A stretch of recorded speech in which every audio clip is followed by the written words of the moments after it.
mobilisation citoyenne, parce que la démocratie c'est ça, c'est quand les citoyens ils prennent leur destin dans leurs mains et ils se mobilisent pour défendre et pour élargir leurs droits, pour arrêter l'austérité, pas payer les banques, ce n'est pas notre dette. On ne doit pas payer les banques, parce que les systèmes financiers, la manière qu'ils fonctionnent les derniers 20 ans, c'est un chantage. Et ce n'est pas à nous de payer. Il faut interdire la spéculation bancaire.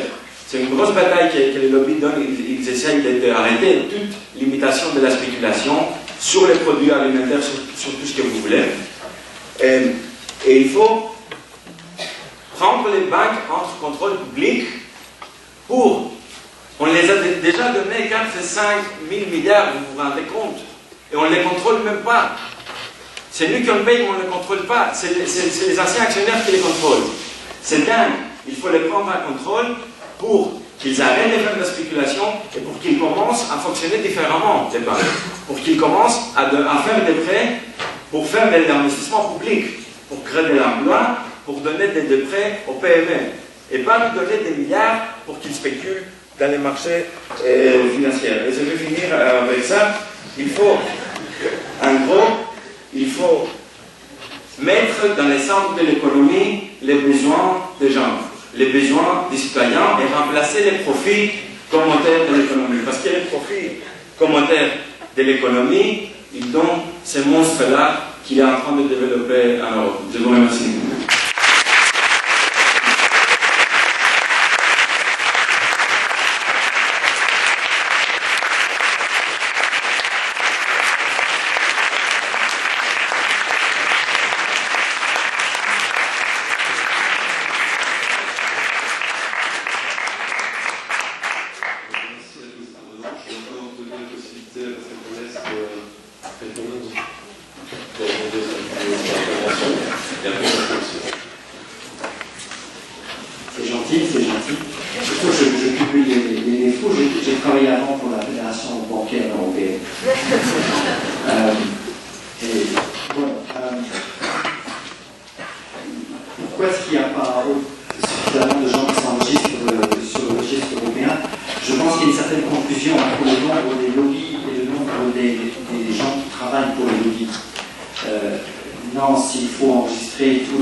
Plus quelques multinationales. moi, je m'occupe d'un petit domaine qui est l'export des services, et c'est seulement 1500 milliards de dollars par an. Mais bon, on fait ce qu'on peut pour augmenter ça. Pourquoi est-ce que 75% des lobbies sont du business? On va se poser la question. Pourquoi est-ce que les ONG ne sont pas plus présentes? Ah, il y a peut-être aussi un autre aspect des choses qu'il faudrait peut-être que j'explique. C'est que mon travail ne consiste pas exclusivement à faire des pressions ou à travailler avec les institutions, je préfère, pour travailler sur le projet en commun dans le futur, mais la plus grosse activité de mon travail consiste à informer les membres, c'est-à-dire l'information dans le sens inverse. Pas aller vers les institutions, mais savoir ce que font les institutions pour informer les membres qui sont inquiets de savoir à quelle sauce ils vont aller manger, qu'est-ce qu'ils vont devoir faire pour changer l'organisation de leur entreprise, pour appliquer la nouvelle loi, puisque, comme tout bon citoyen, l'entreprise doit appliquer la loi. Pour appliquer la loi, ça faut la connaître. Et qui c'est qui fait les lois? 80% on l'a dit, en tout cas des lois qui sont en train de sont relatives au marché intérieur, doivent être appliquées par les entreprises, elles sont faites ici. C'est la même chose pour le nombre d'experts dans déjà entreprise. Si vous voulez être expert pour savoir comment on mesure l'engrenage d'une machine spécifique pour faire telle ou telle chose, moi je peux bien. Mais a priori, les experts, c'est des gens qui sont dans le domaine. Et donc, a priori, ça semble assez logique qu'on fait appel. Ces fameux experts indépendants qui est cité dans le film, s'ils n'étaient pas dans le système, ils ne seraient pas experts. Si vous voulez faire des experts, la raison pour laquelle les députés européens ont besoin de nous, c'est qu'ils ne peuvent pas tout savoir. Donc ils ont besoin de faire appel là où la connaissance se trouve. Sinon, ils vont faire une législation qui sera ou mauvaise ou irrelevante. Donc ça me semble assez proche de dire qu'il est nécessaire qu'on fasse appel aux experts. Donc pour moi, il y a une chose qui n'est pas suffisamment comprise dans le fait qu'il y ait des groupes de pression ici. Le mot n'est pas bon. Et les groupes d'intérêt, c'est pour non seulement faire valoir leurs intérêts, mais c'est aussi pour connaître comment est-ce qu'ils vont gérer leurs problèmes chez eux. Il s'agit, ils sont très inquiets de savoir qu'est-ce qui se passe à Bruxelles, ils veulent savoir comment ça se développe et qu'est-ce qu'ils vont devoir changer dans leur entreprise. Donc il ne faut pas oublier qu'il y a deux sens, et donc la recherche d'information est un des rôles principaux de mon activité. Merci.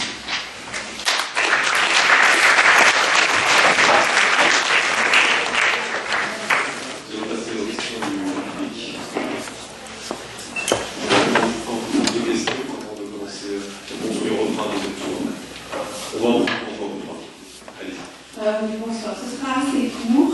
Je fais référence décidément à un autre film dont je viens de terminer les relations presse, le film Il a vu sur le grand paysage de Jean-Jacques Andrien, et qui fait démonstration extrêmement douloureuse de la mort annoncée de l'agriculture européenne, probablement, certainement belge, et de tous ces agriculteurs qui soit déposent leur bilan, parce que menés par une politique européenne qui ne les entend plus et qui a d'autres visées sur un long terme, comme on a entendu le processus de long terme.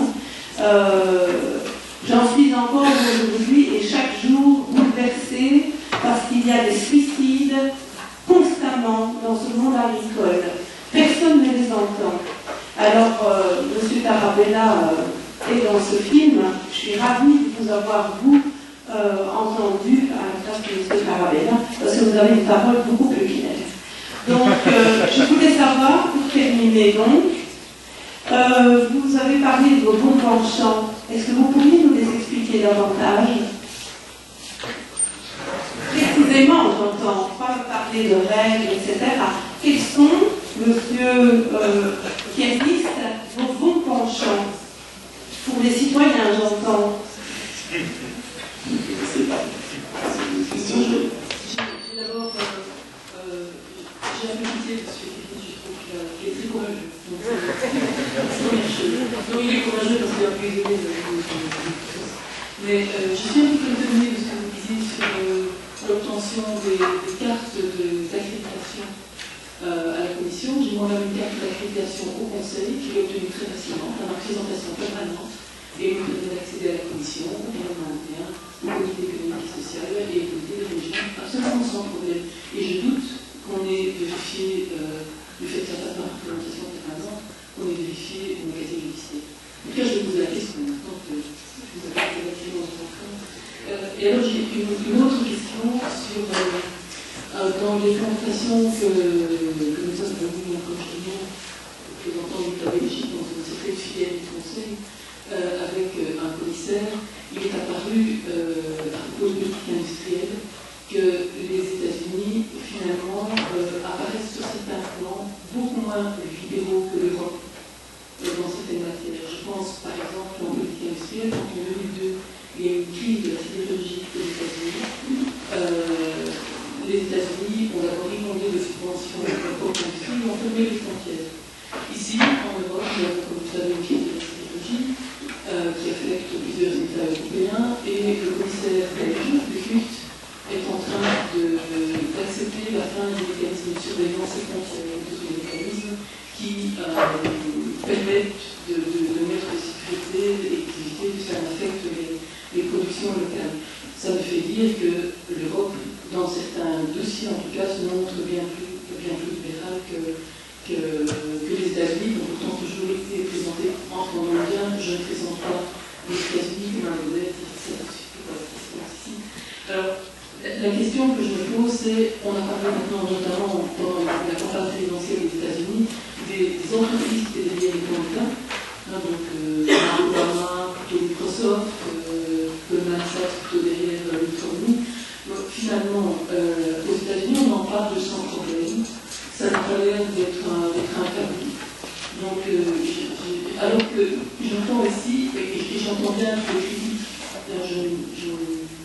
je suis en grande partie d'accord avec ce qui est dit à côté de M. Guittard.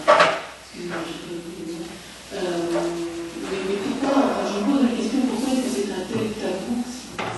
Pourquoi la pratique du lobby semble tellement donner un début d'exigence, on dirait que ça fait partie du système. Voilà. Bonsoir. En fait, je prends la parole parce que quelque chose que M. Fou m'a interpellé et qui disait que le lobby en soi n'était pas négatif ni positif, n'était pas grave si on avait en face, s'il y avait en face de lui des hommes politiques honnêtes et intègres.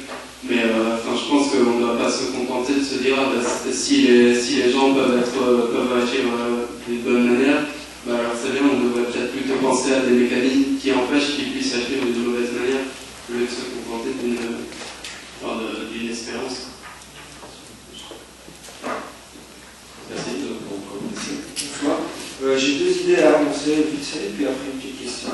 Donc, à monsieur le représentant de la NGO, je vous dis, moi je considère que vous êtes aussi un lobby, et je vous conseille d'apprendre peut-être des vrais lobbies, comme l'ASR, comment on fait pression sur la politique européenne, quoi que ce soit, pour mieux pour avancer pour pouvoir tout ça. Donc je vous conseille déjà de prendre le modèle des lobbyistes, des vrais lobbyistes, parce que ce que vous travaillez, ça donne pas de fruits, donc ça n'a pas de fruits, donc c'est un peu dommage, quoi. De deux, donc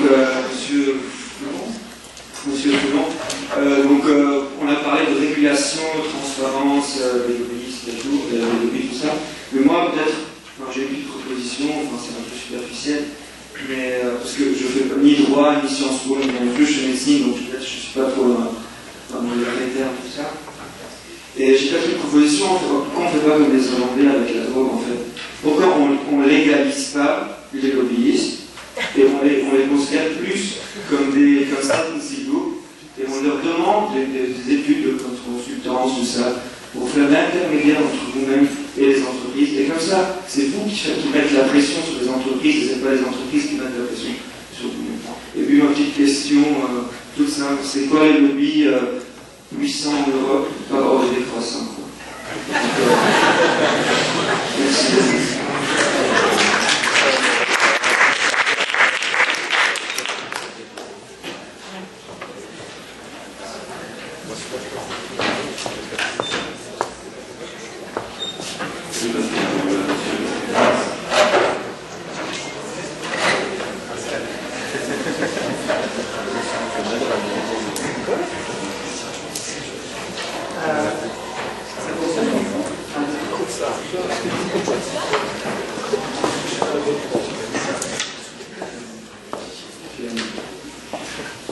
Les lois marchands.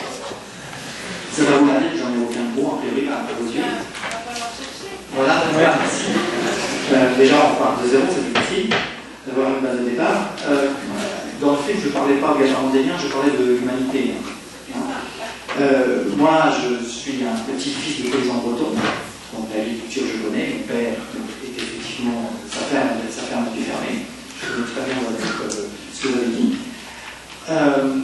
Moi, je pense que, comme j'ai dit, j'essaie de faire le plus transparent possible, le mieux possible, mon travail, et je vous souhaite avoir un travail aussi intéressant que vous. Au niveau des badges,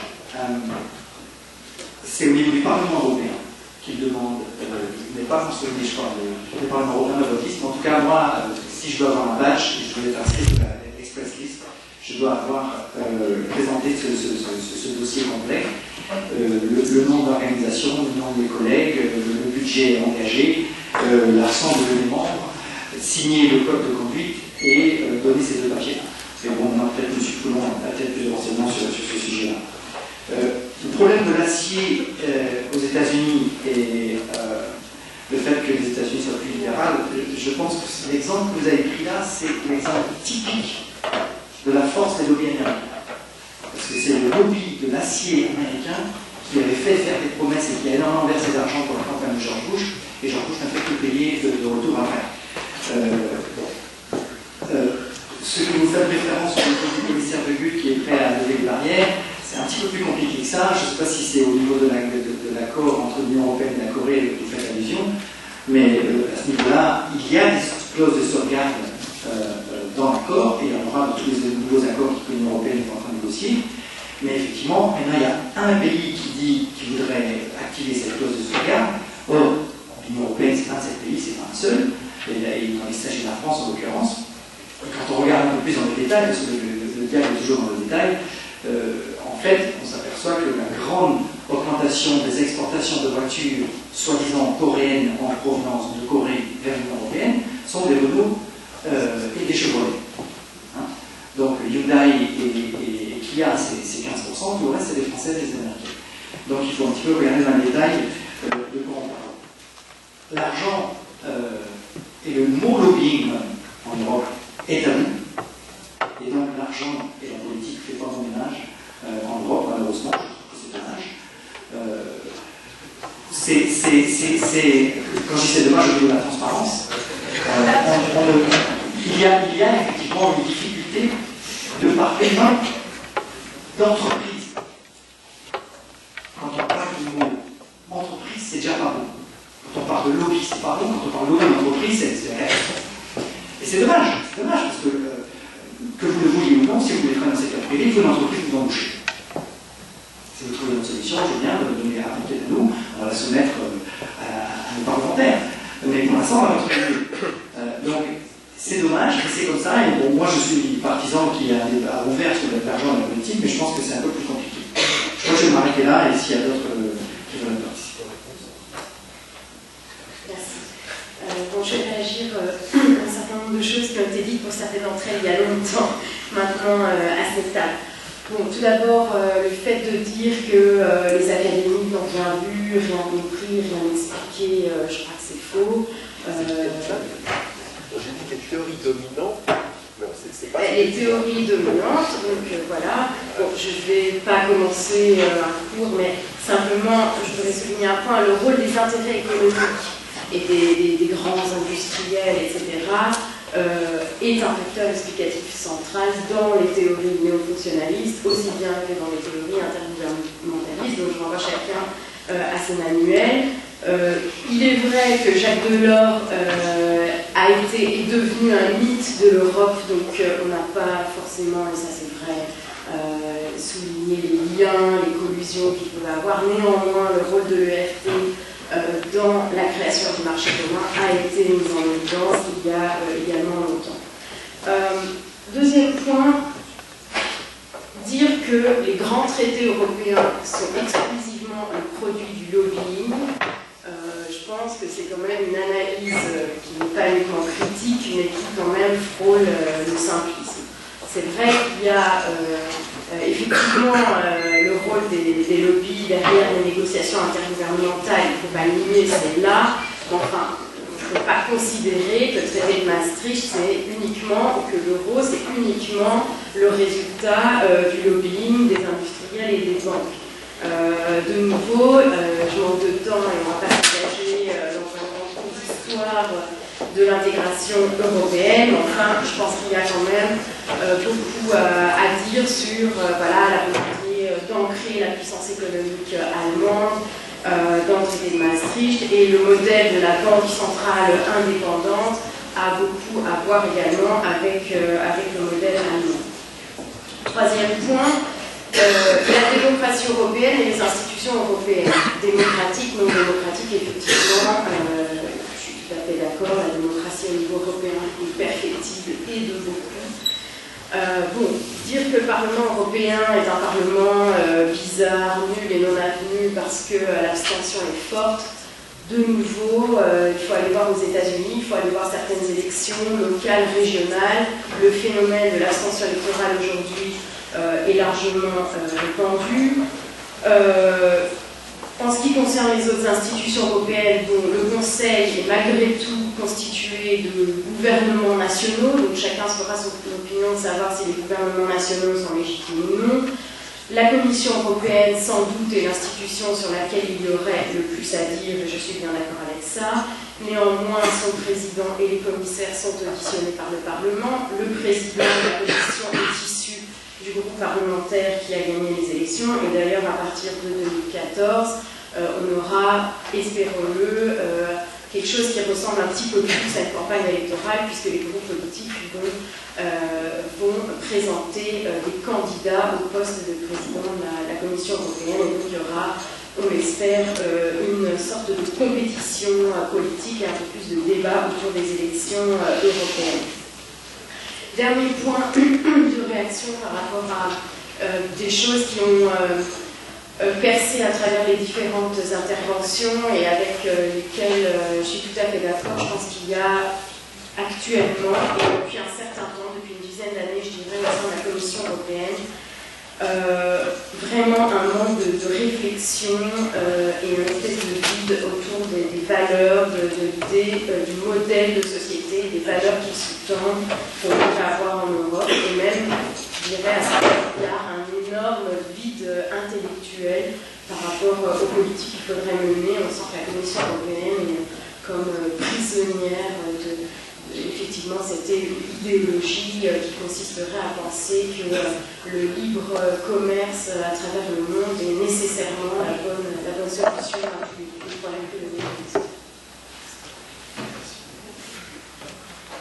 Alors je vais aussi essayer d'écouter ce cours. Je vais juste commencer.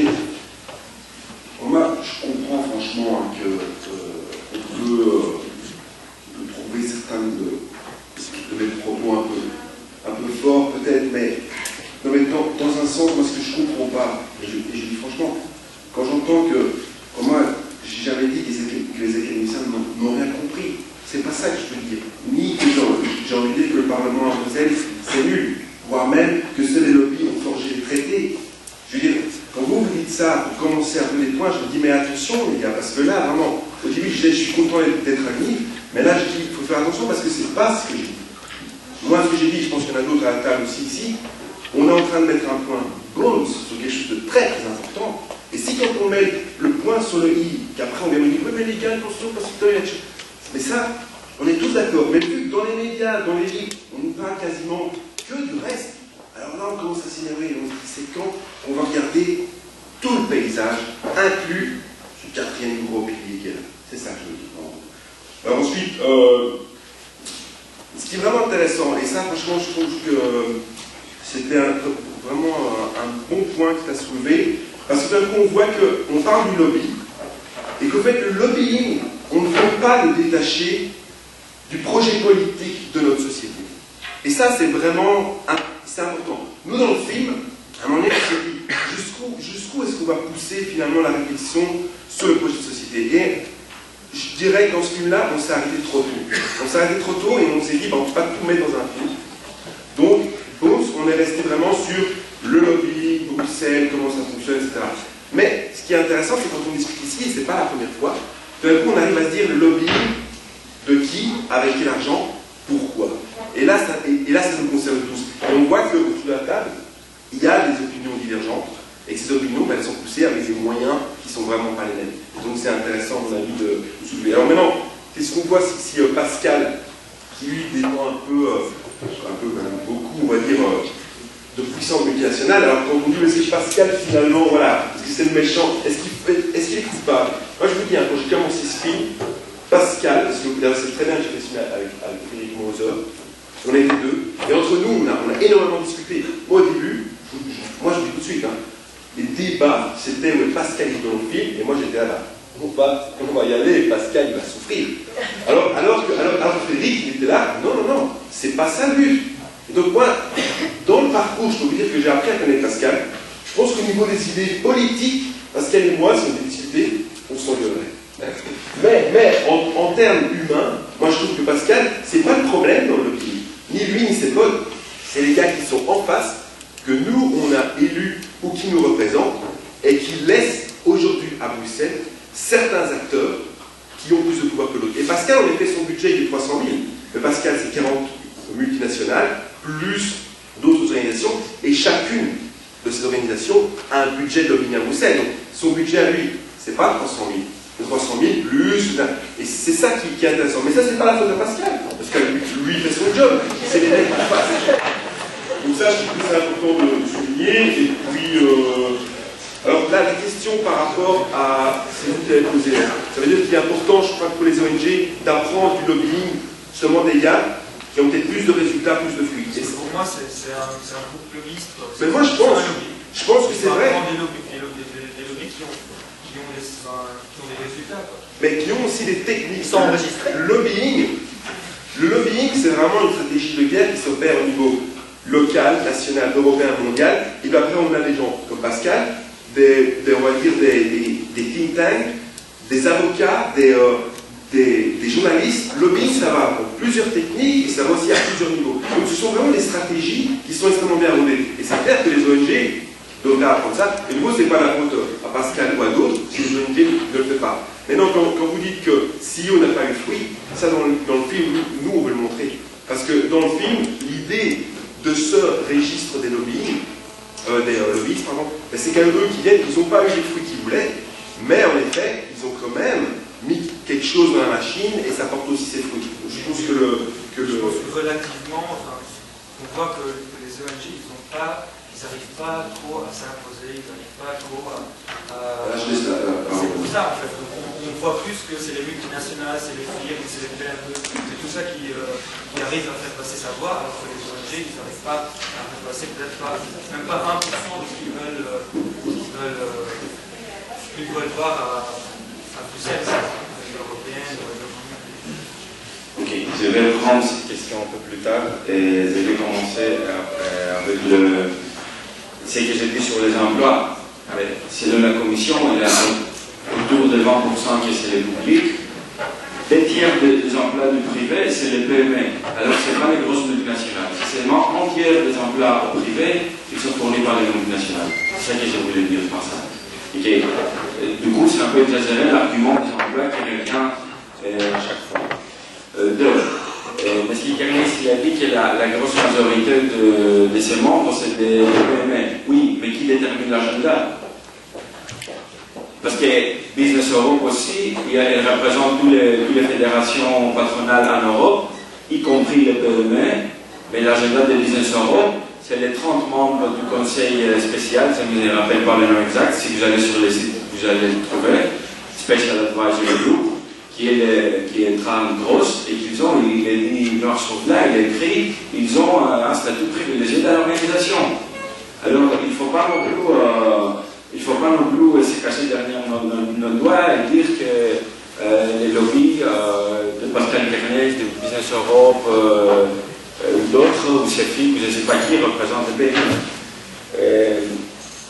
Autre point. Les publics et privés.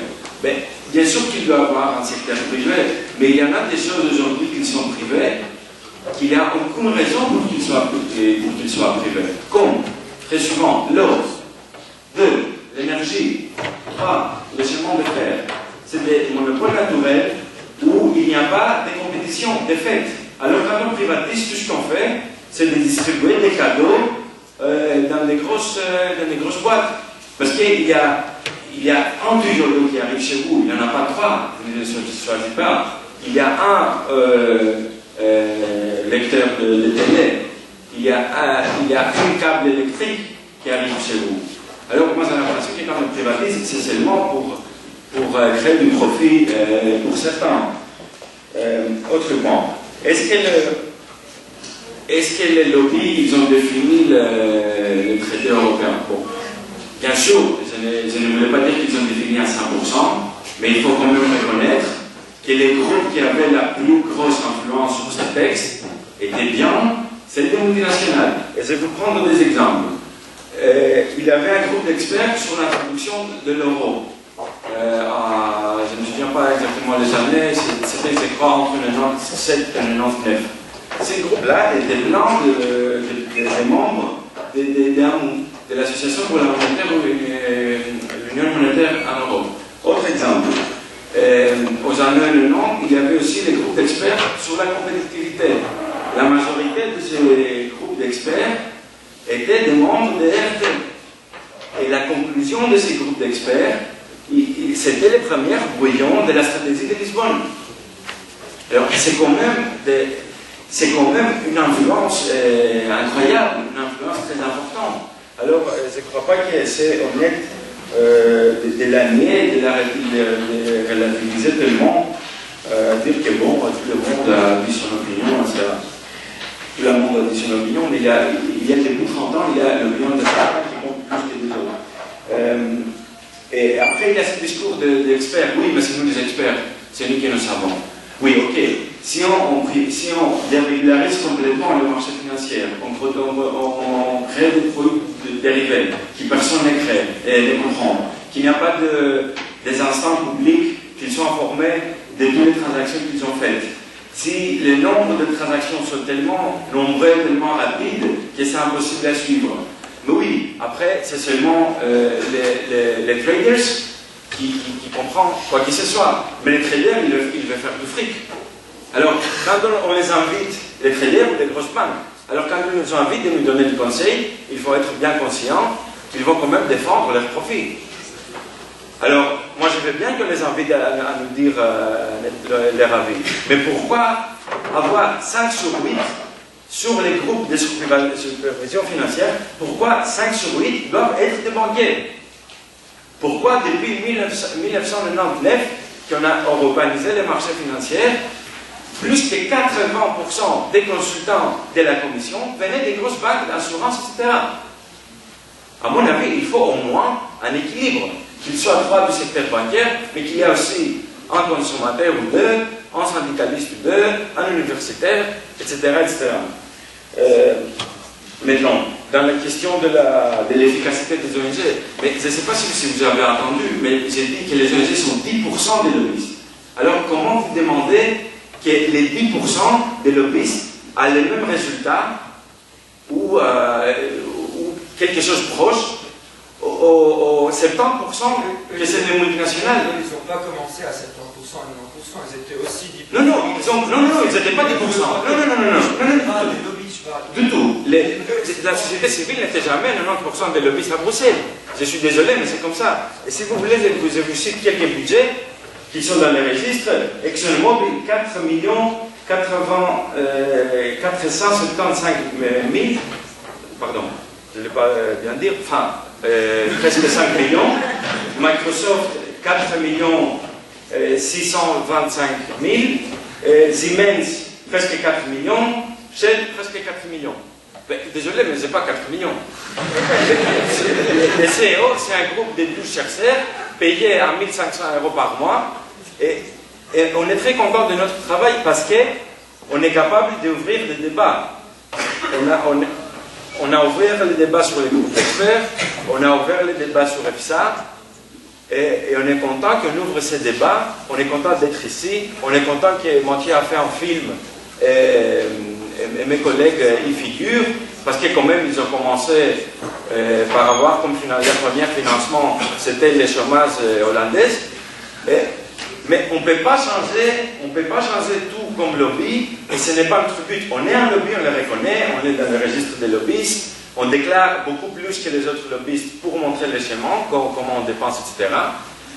Mais notre projet, ce n'est pas de... Parce que aussi, le commissaire Dalli qui vient de résigner, commissaire pour la santé, pendant 2 ans, il a refusé de recevoir Greenpeace. Il a refusé de recevoir, il a très peu reçu les groupes de santé publique. Et il a reçu plusieurs fois les lobbies de tabac et d'autres lobbies. Même histoire, la Business Europe elle fait un événement annuel. Il y a 6 commissaires qui vont dans cet événement annuel tous les ans. 6 commissaires. Il n'y a aucun autre groupe des droits de l'homme, syndicat, où il y avait plus qu'un commissaire dans son événement annuel. Ça, à mon avis, ça montre bien quelque chose. Nous, quand on essaye de voir un commissaire, on peut attendre pendant 3 mois. Et on les voit seulement si on a une pétition avec 50 000 signatures, je ne sais pas quoi. On lui dit voilà, on a une pétition, il y a des citoyens qui demandent ça, et là peut-être qu'il va nous voir. Mais les lobbies, ils les voient tous les jours. Alors je suis désolé, mais on ne peut pas avoir les mêmes résultats comme ça. Mais ce qu'on peut faire, c'est d'informer la société dans les mesures de nos forces, et après, de dire à tous les groupes militants, tous les ONG, tous les syndicats, de lutter tous ensemble pour changer ces politiques profondément injustes. On est, en Belgique, on est en train de jeter 400 000 gens au-dessus du seuil de pauvreté en réformant les chômages. Pourquoi? Parce qu'on a donné des milliards à Dexia. Alors, il faut arrêter ça. Et le 14 novembre, c'est une journée très importante pour la démocratie en Europe et pour l'Europe sociale et l'Europe démocratique, qui est la première grève internationale, la première grève européenne. Il y a une grève dans 5 pays différents, grève générale, et en France et en Belgique, beaucoup de secteurs qui font grève. Et là, il faut se faire attendre. C'est ça qui va faire naître une nouvelle Europe démocratique et qui répond aux demandes des citoyens. Je crois franchement, je fais du lobby, mais je ne crois pas qu'on va changer les choses à travers du lobby. On va changer les choses en limitant le fait du lobby. Je vais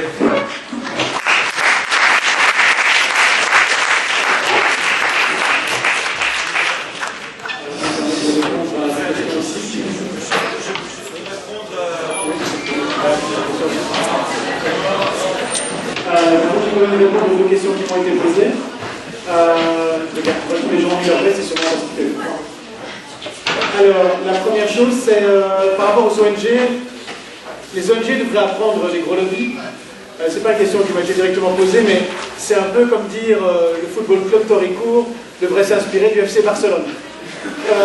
Parce qu'il y a une telle différence de budget que c'est inconcevable. Ça, je pense que tu as répondu partiellement. La deuxième chose, alors, je ne sais plus qui disait que, effectivement, j'ai souligné le point qu'un lobbyiste, d'une part, doit être beaucoup plus transparent, et tout ce que j'ai raconté tout à l'heure, et que d'autre part, en face, il faut des gens plus intègres. Enfin, il faut des gens intègres, pas seulement plus intègres.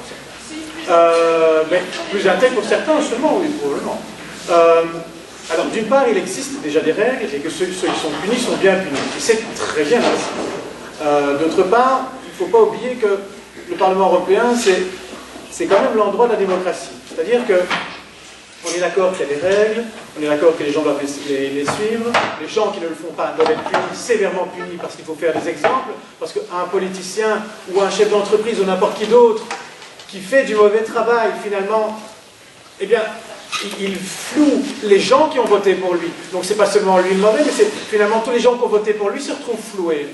Et donc finalement il floue aussi l'Europe, et c'est l'image de l'Europe qui est en péril. Et c'est pour ça que ces gens doivent être sévèrement punis. Ceci dit, nous avons une responsabilité partagée, vous et nous. Pourquoi? Parce qu'il faut, je ne dis pas ça spécialement pour vous, mais de manière générale, les gens ont l'impression que le vote pour le Parlement européen, c'est le vote un peu pour les kékés, c'est le vote qui ne sert à rien. Et c'est sûrement le vote qui est le moins important. Et paradoxalement, c'est l'inverse. C'est-à-dire qu'effectivement, il y a 80% des décisions qui sont dans votre quotidien. Quand vous prenez la route, le macadam, c'est l'Europe. Les étiquettes des produits que vous prenez, c'est l'Europe. L'intérieur du produit que vous prenez, c'est l'Europe. L'Europe est dans toutes les choses que vous faites au quotidien. Et paradoxalement, c'est l'élection qui est la plus minorisée. Et ça, je trouve relativement paradoxal. D'autre part, moi, je voudrais une Europe plus sociale. Vous allez dire, je suis du PS, oui, bonne blague. Mais effectivement, moi je veux une Europe plus sociale, mais en tout cas une Europe qui s'intéresse plus aux citoyens. Et tout le monde dit la même chose. Tout le monde veut une Europe qui soit plus sociale, tout le monde veut une Europe qui soit plus concentrée sur le citoyen. Et paradoxalement, il y a plus de 60% de l'Europe, il y a plus de 60% des gens qui sont élus, qui sont conservateurs, néoconservateurs, ou qui sont même de droite, ou qui sont même d'extrême droite. C'est quand même assez bizarre. Donc les gens veulent une Europe, pas nécessairement plus à gauche, mais en tout cas plus centrée sur les gens, et votent pour des partis et pour des parlementaires qui ne sont pas du tout centrés sur les gens, qui sont centrés sur le capital. On se retrouve dans une Europe qui est une Europe, c'est effectivement, et tu es médecin donc tu ne me contrediras pas, mais c'est une Europe qui est un peu malade et qui aura besoin de toi plus tard. C'est une Europe où on sacrifie les emplois et des vies tous les jours sur l'autel des conservateurs. Et tous les jours, on perd un peu d'humanité. Et si l'Europe n'est pas assez sociale, c'est notre responsabilité à tous, d'accord, les citoyens et les politiques. Et ça, c'est très important que ce message reste bien ancré en vous. Après, peu importe pour qui vous votez, je ne suis pas là aujourd'hui pour dire qu'il faut voter PS, l'important n'est pas là. C'est vrai qu'il y a plus de lobby à droite qu'à gauche, mais c'est juste une petite parenthèse. Une dernière chose sur la légalisation, le parallèle avec la légalisation de la drogue et le fait de légaliser les lobbies. Les lobbies sont déjà légaux. On n'imagine pas un radeau rempli de pauvres people lobbyistes qui va tirer de la station du métro Trône pour arriver place Luxembourg. Et comme je l'ai dit tout à l'heure, les lobbies, ce n'est pas le mal, c'est ce qu'on fait des lobbies. D'accord ? C'est la manière dont les lobbies vont s'y prendre et les objectifs qu'elles vont atteindre. Je n'ai aucun problème avec des lobbies qui font de l'information et qui essaient de faire passer leurs idées. C'est ce que vous et moi, on essaie de faire tous les jours. Moi, ce qui m'ennuie, c'est tout ce qui est en dessous de la table. En dessous de la table, ça, c'est scandaleux. Ce sont les pots de vin, c'est les tentatives de corruption, c'est les manières un peu manichéennes de montrer les choses. Non, il faut rester honnête. Et si on reste honnête, on aura l'appui des citoyens, et les citoyens auront envie de voter aussi pour l'Europe. Alors, je suis peut-être idéaliste et peut-être naïf, mais en tout cas, c'est ma manière de voir les choses. Merci.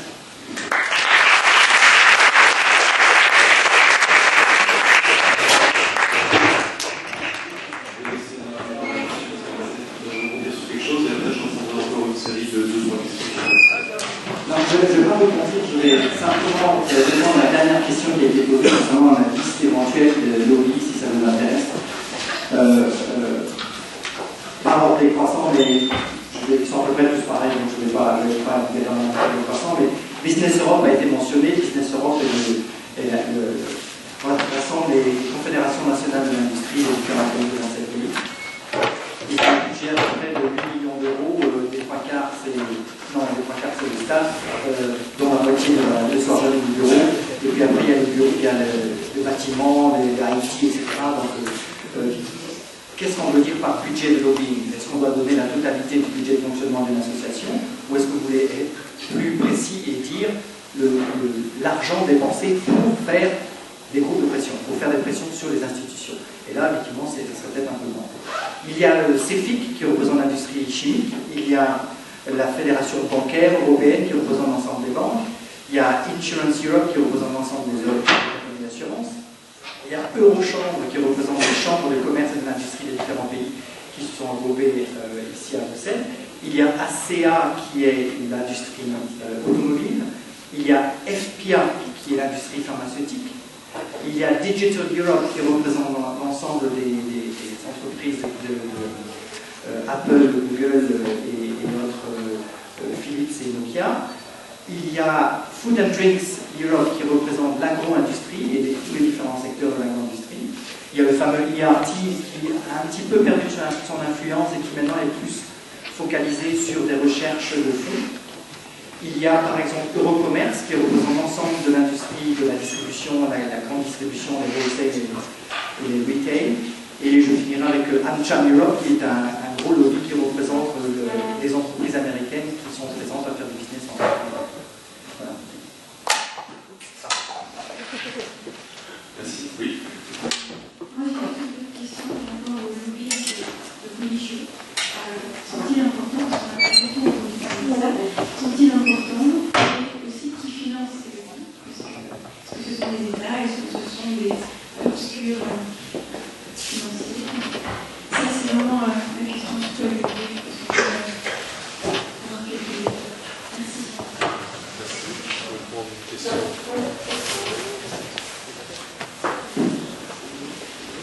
Merci.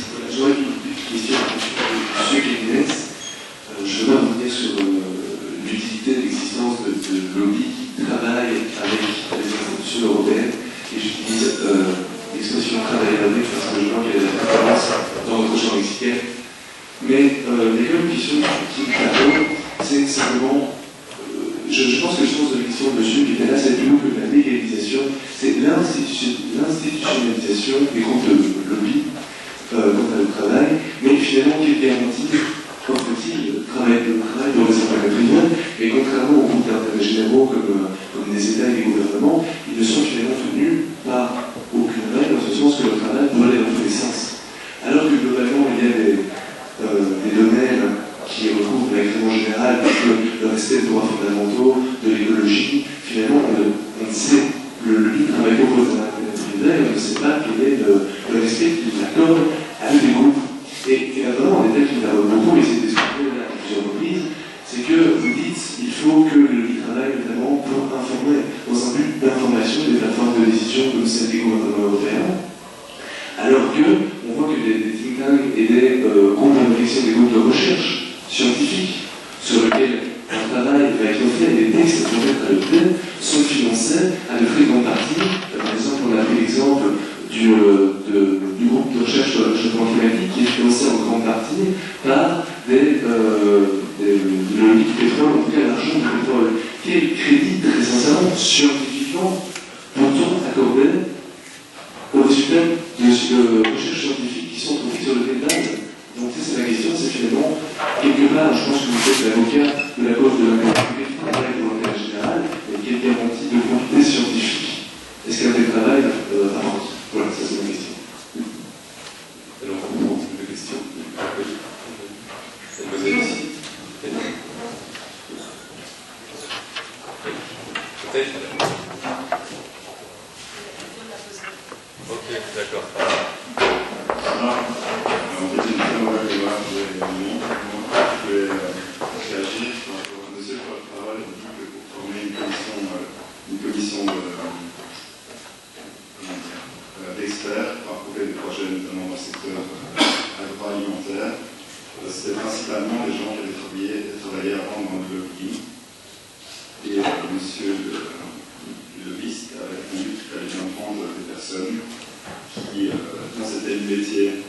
Mais comment vous pouvez garantir que le lien entre les multinationales, notamment l'agroalimentaire, a bien été coupé au moment où ils travaillent pour une commission d'experts?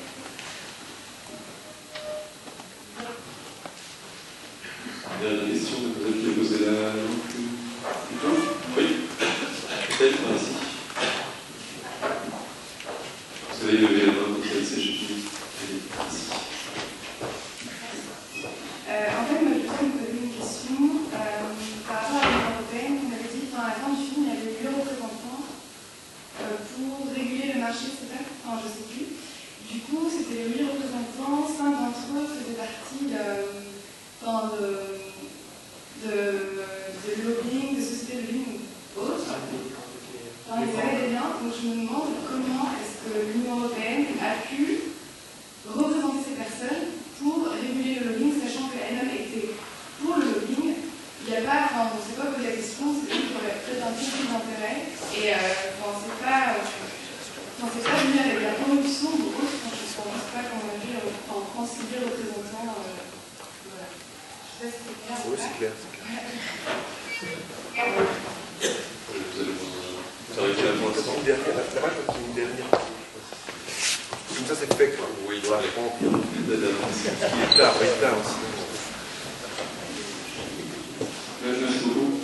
En fait, je voulais juste savoir l'influence pour les lobbies sur les médias, en fait. Parce que dans le film, on parle des médias, mais quelle est leur influence?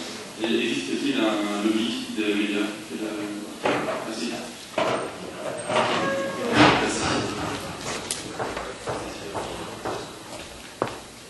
On peut commencer par là, à droite, c'est pas si. C'est par la droite, on regarde. Je ne sais pas trop si ces questions s'adressaient à moi, mais je vais quand même bien voilà.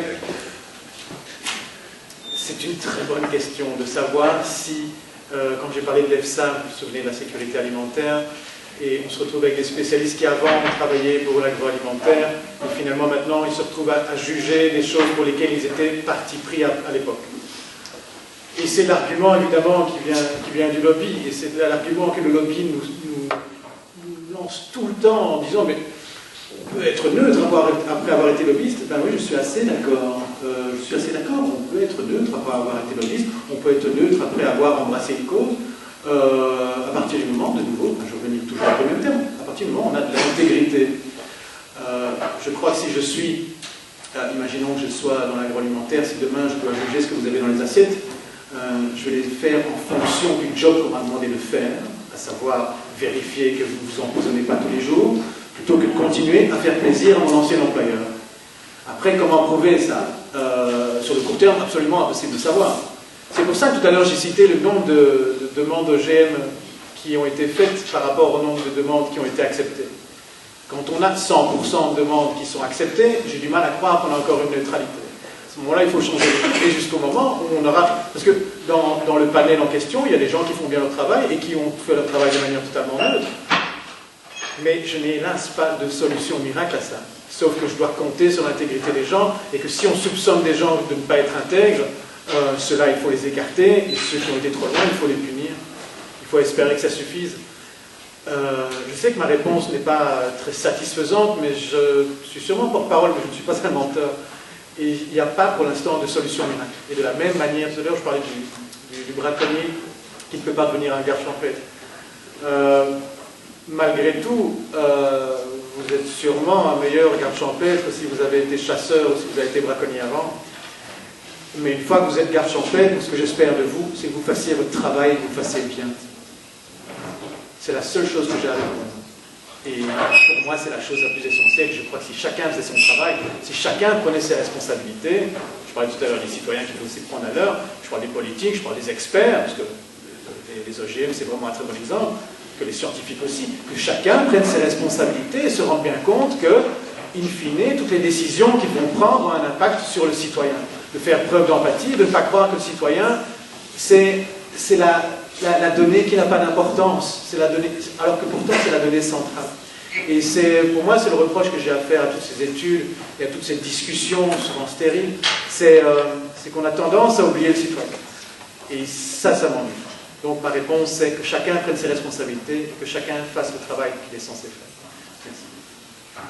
Merci. Oui, je vais dire un mot sur pourquoi on insiste que le registre des lobbyistes doit être obligatoire et pas volontaire comme il est aujourd'hui.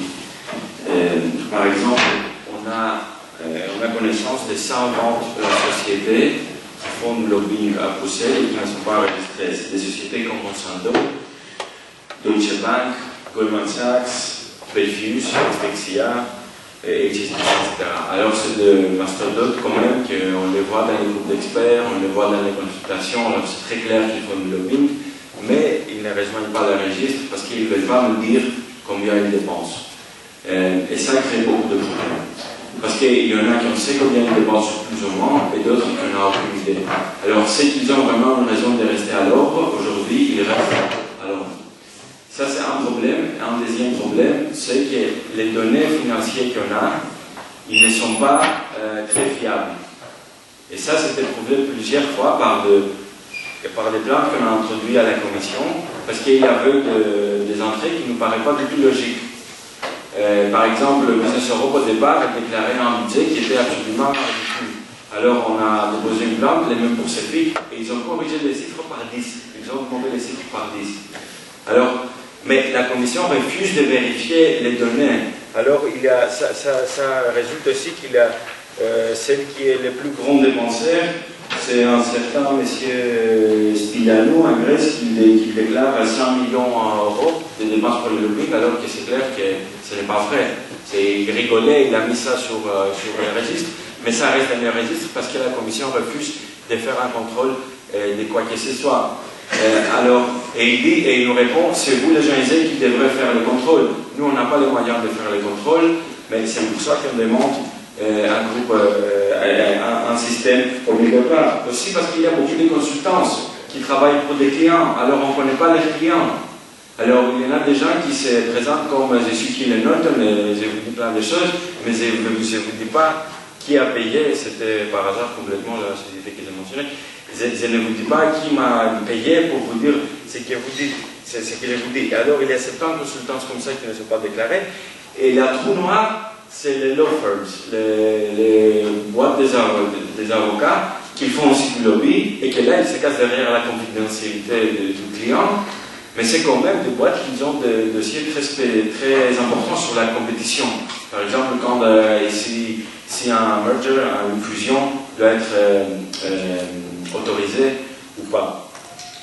Et voilà les raisons pour lesquelles on veut bien continuer à pousser pour un registre obligatoire. Le Parlement européen il est bien d'accord avec nous, il demande un registre obligatoire. Nous, on voudrait qu'il pousse encore plus la Commission, et l'occasion, ça serait les prochaines élections. Comme dans les dernières élections européennes, on va demander aux candidats de s'engager, qu'ils vont, une fois qu'ils sont élus, qu'ils vont promouvoir la transparence du lobbying et les registres obligatoires. Alors, ça c'est un bon moyen. Vous aussi, vous pouvez interpeller les candidats avant les élections pour qu'ils engagent de faire ça. Pour le moment, ils avaient 70 qui étaient engagés sur 800 presque, alors ça fait pas beaucoup, mais avec l'activité citoyenne, on peut augmenter le nombre de députés qui sont chauds à faire ça. Qu'est-ce que je voulais dire d'autre? Il y avait une confusion sur les groupes d'experts que j'ai parlé tout à l'heure. C'était un groupe sur la supervision financière. Parce qu'on a dit on a réorganisé les marchés financiers, mais pas la supervision.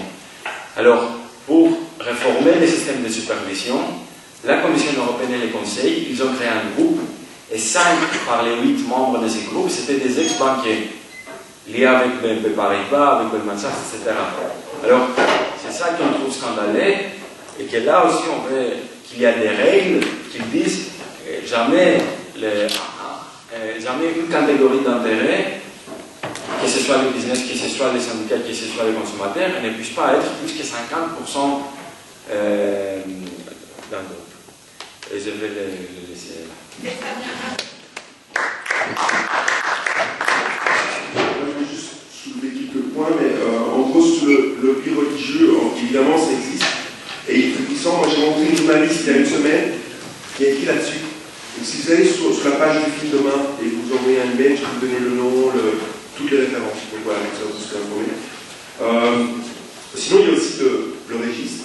Donc vous allez sur le registre, c'est un bon exercice demain, et vous mettez un petit peu, sans doute qu'il y a des catégories, je ne sais pas s'il y a le truc religieux, ou sinon il y a aussi des mots-clés. Et vous allez voir, vous mettez sur là, vous cliquez, et vous voyez le nombre de personnes qui travaillent dans le bureau à Bruxelles, plus le budget. Vous faites une petite somme, et c'est toujours rare.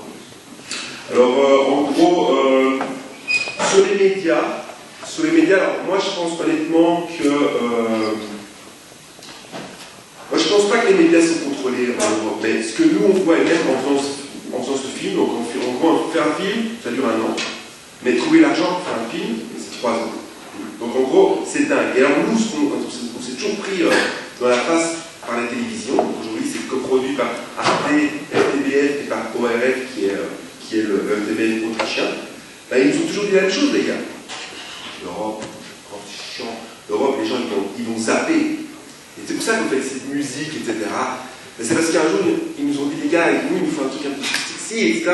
Alors, mon collègue, lui, il était à fond là-dedans, il a un peu trop dérapé sur la banane. Mais je veux dire, en gros, ça vient de là, parce que les médias nationaux nous disent, l'Europe, tout le monde s'en fout. Et donc, il faut. Et je pense que eux, quand ils font un rapport ou d'autres, ils ont un thème sur Bruxelles. Les journalistes qui sont aujourd'hui à Bruxelles, ils sont tellement dans leur spécialité, ils sont là à Bruxelles. Ils sont tellement dans leur truc, ils sont en train de courir sur le prochain article, et ils n'ont pas le temps, sans doute. Il y a peut-être moins d'argent qu'avant d'envoyer des gens à Bruxelles. On travaille fort avec AFP et d'autres qui finalement balancent des news, puis après les journaux nationaux reprennent les news, etc. Donc je pense que c'est ça le problème, c'est que finalement on est tellement concentré au niveau national. Si vous allez dans la Libre Belgique, vous verrez, c'est sans doute pas un journaliste, même à Bruxelles, c'est sans doute pas un journaliste belge qui est là à Bruxelles. Je crois que même bien souvent, en tout cas moi quand je vais voir sur les trucs, je vois que c'est du AFP qui a été repris. Et dernier point que je voulais souligner, c'est vraiment, pour moi, un lobbyiste, le lobbying, c'est pas que Pascal qui va au Parlement ou à la Commission, ni quelqu'un de CEO qui doit aussi aller là-bas pour se pousser pour leurs idées. C'est beaucoup plus complexe. Et donc, moi j'ai bien aimé la personne qui au fond, pas vous mais avec voilà, c'est vous. Quand finalement vous rappelez vraiment bien que il y a des groupes de recherche qui sont là, il y a des bureaux d'avocats qui sont payés, il y a des public affairs firms qui sont pris, il y a toute une série de métiers du lobbying. Et Bruxelles, c'est extrêmement petit. Et donc quand quelqu'un, Goldman Sachs, il y a Goldman Sachs, on ne sait pas combien c'est d'argent à Bruxelles, uniquement pour le lobbying par an. Ils ne veulent pas le dire. Et voilà. À Washington, ils l'ont dit, c'est 4,5 millions. Deutsche Bank, à Washington, c'est 1,7 million. Donc en gros, on voit que ce sont des millions d'euros. Ces millions d'euros, ils servent à quoi? D'un coup, boum, ils peuvent vraiment inonder Bruxelles avec toute une série de choses pour faire en sorte que l'idée dominante, elle est là. Et moi, je reviens à vraiment cette histoire. Non seulement dans l'académique ou à Bruxelles, quoi que ce soit, la bataille des idées, elle est fondamentale. Et aujourd'hui, avec les médias qui sont disponibles, les stratégies, il faut vous dire qu'ils mettent des paquets de thunes. Tout d'un coup, on pense que l'idée, tout le monde pense la même chose. Et après, les gens comme Pascal et autres, ils arrivent, ils font leur boulot, mais si en amont, il y a eu un bon boulot de communication, c'est beaucoup plus simple. Tout le monde, en tout cas, je pense que c'est bon.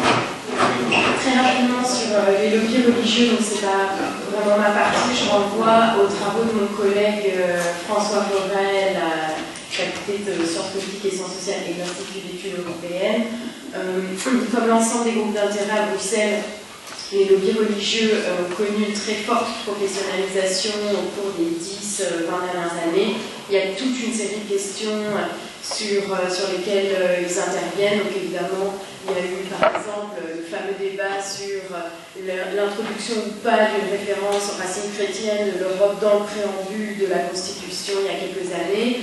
Mais il y a aussi certaines dispositions de directive, notamment dans la directive service, où il y avait des questions qui touchaient aux activités des associations non-profit.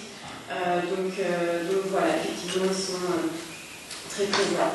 Avant de passer la parole, je voudrais juste remercier donc une dernière fois le Libre Examen pour l'organisation de cette soirée. En tant que prof spécialisé sur l'Europe, je trouve que c'est vraiment bien qu'on parle d'Europe, qu'on ait vu ce film. Je trouve qu'on a eu des vraies discussions de fond, vraiment intéressantes ce soir. Et puis, je pense que notre université peut être aussi fière du fait que la majorité des panélistes ce soir soient passés par l'ULB à un moment donné dans leur parcours. Voilà, merci.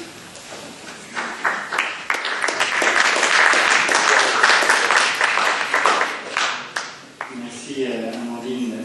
Rapidement, sur l'institutionnalisation, je crois que je vais reprendre ce que M. Follon a dit, je suis tout à fait d'accord, c'est d'abord et avant tout l'intégrité des experts.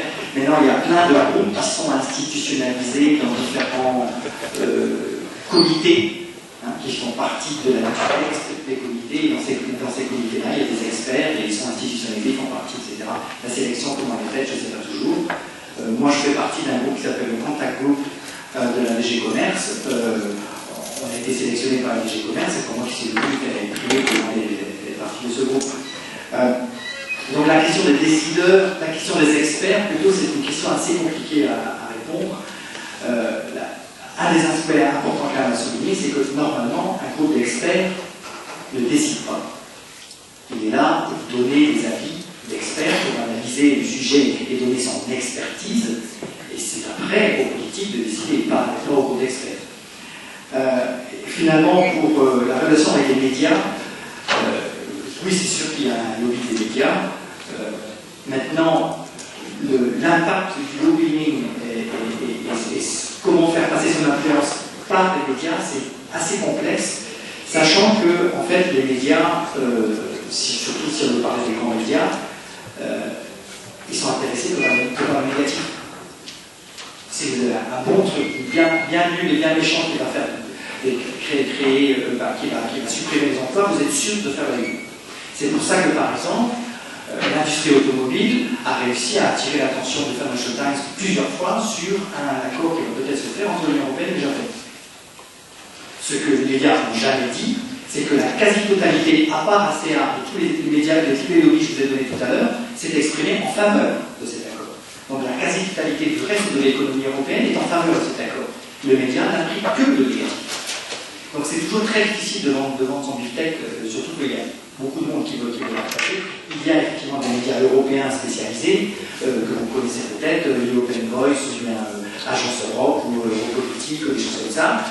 Et là, effectivement, c'est plus facile de faire passer des messages, et c'est lu par les décideurs européens. Donc, mais bon, généralement, vous l'envoyez à Europolitique, et puis en même temps, vous faites le ministre du Parlement européen, et donc, de toute façon, vous avez déjà atteint l'objectif premier.